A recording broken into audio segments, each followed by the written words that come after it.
كابتن انت بتصعد، يمكن الصعود الاصعب في تاريخ البطوله دي منتخب مصر من وجهه نظري انا شخصيا. يمكن انا حضرنا كده وقت معين، ممكن قبل كده كانت الامور اسهل من كده شويه، لكن المره دي شفت صعودنا ازاي، شفت انك بتصعد لدور ال 16 ممكن بسبب منتخب اخر قدر ان هو يتعادل مع منتخب غانا 2-2 في الدقائق الاخيره كمان، فبالتالي شفت النهارده الماتش ازاي فنيا والصعود ده برضه.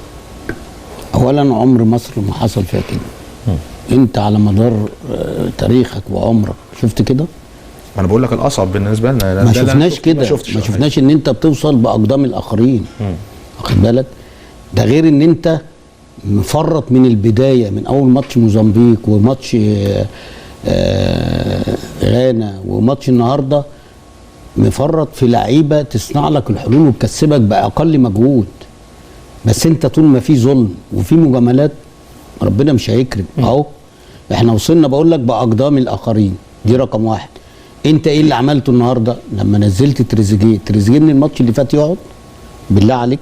مصطفى فتحي اللي قلب لك الدنيا، خرج لعيبه غانا تقول لك ده اللعيب نزل مش عارفين رايح يمين ولا رايح شمال.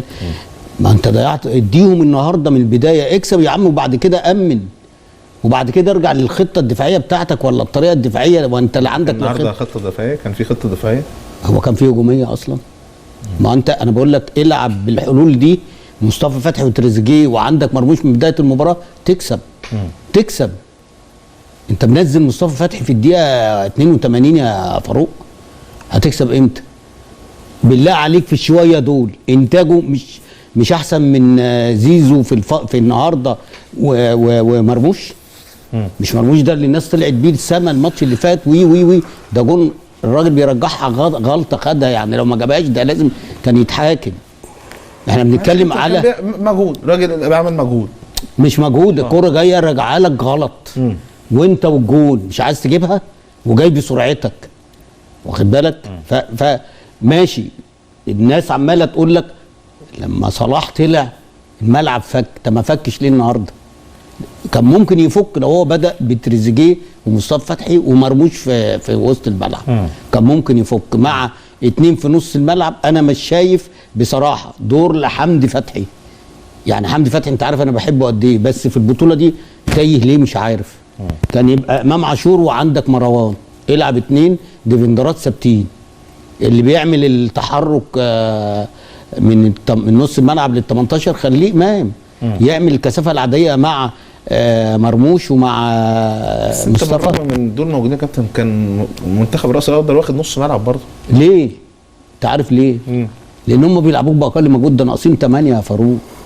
ده انت ما شفتش الراجل اللي هو شاط الجون الكره من نص الملعب اللي هي راحت في الجون، لعب النهارده؟ لا ما لعبش ومريح مش عارف الراس حربه الاساسي، ومريح مش عارف البكراي. في 6 لعيبه يعني ما لعبوش النهارده اساسيين بشكل كبير يعني. بس شارك منهم جزء في الجزء الشوط ماشي. بس امتى؟ هم بيلعبوك باقل مجهود، هم مش عايزين حاجه من المباراه. هم كان نفسهم ان يكسبوا مصر كانهم خدوا البطوله، لان هم فرقه كويسه وفرقه محترمه، بس الخبرات في الادوار اللي جايه صعبه.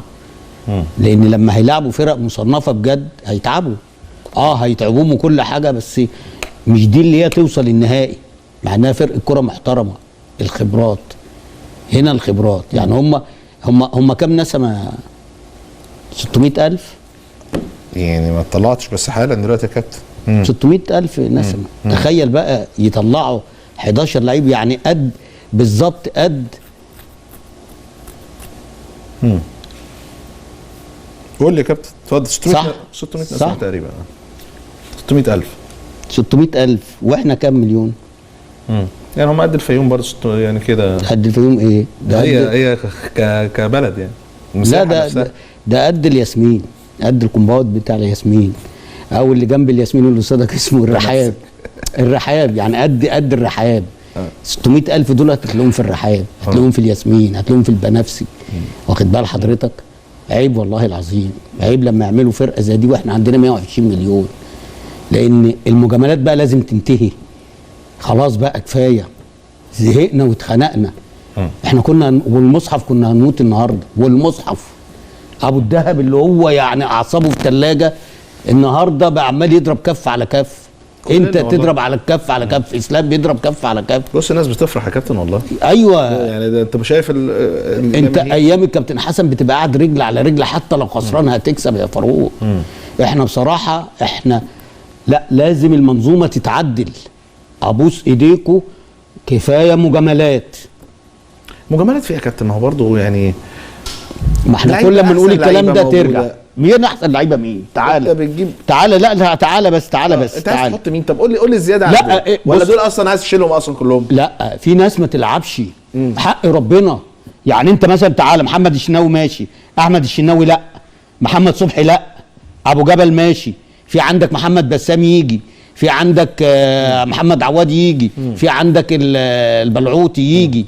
مش دولت هم اللي منورين؟ في عامر، في ابو السعود، في ناس تستحق، لان بتلعب في انديه ضعيفه، بتصد مثلا بيجي عليها 18 كره هجمه في المباراه، بيصدوا مثلا 17 او 16 ويخش فيهم جونين. بس انت بتقول عليهم لا دول ما همش قرايبه يعني. يا عم ما يروحوش، انت مش قرايبه يا قادل. كابتن، يعني هو راجل رايح بطوله افريقيه شايف ان دول الافضل، يعني مش قرايبه. طب وصبحي الافضل في ايه؟ احمد الشناوي الافضل في ايه؟ يعني ما نقول ربنا بلاش. تعالى بقى خش. عمر كمال ماشي، محمد هاني ماشي، احمد فتوح ماشي، مع ان احمد فتوح عاند الدنيا كلها ما بيلعبوش، ولما لعبوا النهارده يعني كتر خيره ان هو ظهر بالمستوى ده. لان انت لو عايز تديله كنت اديته زامبيا، تنزانيا وموزمبيق، والماتش اللي هو بتاع غانا كان النهارده واقف على رجله. اوكي، واخد بالك؟ علي جبر لماذا؟ احمد سامي لماذا؟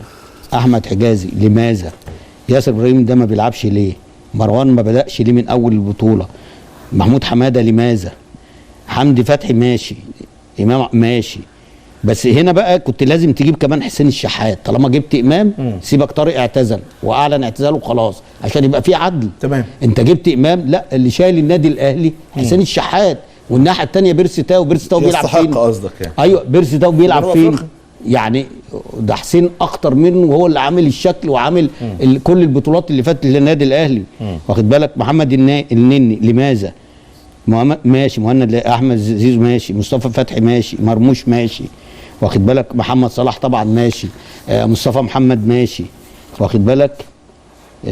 تريزيجيه ماشي، كوكا لماذا؟ كهربا ماشي. واخد بالك؟ لو انت عملت ايوه تقريبا اعدل ربع الفريق انت ماشي. وهات بقى، حتى لو انت بتقول ايه، انا جاي اعمل مشروع، هات بقى اللعيبه اللي هي صغار السن بقى، اللي هم في الانديه بقى. واخد بالك؟ سيد نيمار ماشي، مش عارف لا احتياطي يعني ثالث. اجيب بقى بتاع المنتخب الاولمبي، ما عنديش مشكله. انت بتتكلم صح يعني. اجيب طب ماشي، ما هو انت برضو فين في المنتخب الاولمبي؟ في حد مطقطق؟ ما فيش حد مطقطق. عندك لعيب زي عمر فايد مثلا محترف. طب ما ده اذا كان ما بيجيش المنتخب الاولمبي، مش بتاع المقاولين ده؟ احترف دلوقتي. طب ما بيجيش ليه؟ كده راح الدوري السوربي تقريبا. ما بيجيش ليه؟ طيب عشان بس انا ما اخرجش بره النقطه بتاع الامور الفنيه. انت ما ده امور فنيه. لا انت بتتكلم بشكل عام بقى المنتخب. لا طول ما فيش عدل. بص ما في، انا بقول لك، بس انت بتقول لي في المجاملات، بقول لك اهو تمام، ما فيش عدل وفي مجاملات. انت مش هتكسب. احنا بنكسب، اقسم بجلاله الله ربنا حاسس بالناس وبالشعب المصري. انا بتفق معاك النهارده في الموضوع ده الحقيقه. واخد بالك؟ ده احنا دعواتنا والله، دعوات المصريين عشان يفرحوا. كابتن ابو الدهب، رايك في الماتش والصعود ده شايفه ازاي يعني؟ وانت قاعد بتتفرج على الماتش، انت بيجي في جول، ثم بيجيب جول، ثم هدف تاني. الحقيقه قلبنا وقع لما الحكم راح على الفار، ثم بيتعادل بعديه على طول الراس الاخضر. والحقيقه بنبص الناحيه الثانيه، انا يمكن كنتوش انتوا واخدين بالكم الماتش الثاني غانا وموزمبيق، وانا قلت لكم في الوقت ده 2-2 والماتش خلص. ده انا بفكرك بتهرج. لا هو المصحف كنت بفكرك، لان انت قبلها بدقيقتين بتقول 2-0. خلي بالك ده هي دقيقتين فرقت عن ان غانا تصعد ولا لا. ايوه بس وانت ما كنتش هتصعد بالظبط. لو غانا كسبت وانت تعادلت النهارده، خلاص الموضوع كان انتهى.